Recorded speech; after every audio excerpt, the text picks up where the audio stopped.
Dans cette vidéo, vous allez apprendre comment vous pouvez valider votre idée même avant de démarrer votre entreprise.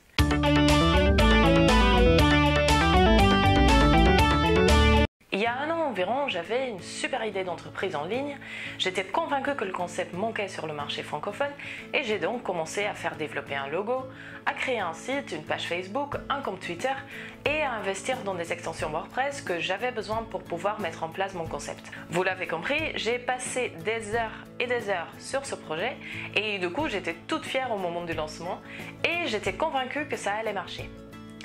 Plusieurs mois plus tard, j'ai dû me rendre à l'évidence. La solution que j'avais imaginée pour le problème que je croyais connaître n'était pas la bonne. J'aurais pu éviter de perdre tout ce temps et cet argent si seulement j'avais pris le temps de valider mon idée d'entreprise avant même de me lancer la tête baissée. Surtout que ce n'est pas si compliqué de valider votre idée et d'augmenter considérablement vos chances de succès. Voici concrètement deux méthodes que vous pouvez utiliser. La première méthode consiste à parler avec votre client idéal. Vous vous rappelez du client idéal dont je vous ai parlé dans une autre vidéo? Eh bien, maintenant, vous allez lui parler. Attention, pas pour expliquer votre solution, mais pour écouter et comprendre ses problèmes. Si, par exemple, vous voulez proposer des séances de coaching de confiance en soi en ligne et que votre client idéal est une femme d'environ 45 ans qui vient de se faire licencier et qui a besoin de retrouver la confiance pour se confronter au marché du travail. Vous allez contacter au moins 10 personnes qui correspondent à ce profil et vous allez les inviter pour boire un café ou pour une conversation via Skype ou téléphone. Ensuite, vous allez écouter et prendre des notes pour comprendre là où est le vrai problème. À la fin de la conversation, vous pouvez expliquer votre solution et demander ce qu'elle en pense. Si votre solution correspond vraiment, vous avez peut-être même déjà votre premier client. Ou peut-être qu'elle va vous expliquer pourquoi votre solution ne correspond pas à ce qu'elle cherche et vous pouvez gagner des informations précieuses pour adapter votre offre. La deuxième méthode marche très bien si vous voulez lancer un cours en ligne ou un produit innovant, mais que vous voulez être sûr de la demande avant de le créer. C'est la méthode que j'ai moi-même utilisée pour valider la demande pour mes cours de couture de lingerie. Ce n'est pas entièrement gratuit, mais comparé au temps que vous allez gagner à ne pas développer un produit que personne n'achètera, c'est un investissement minime. Créez une annonce sur Google ou Facebook pour attirer votre client idéal vers votre site.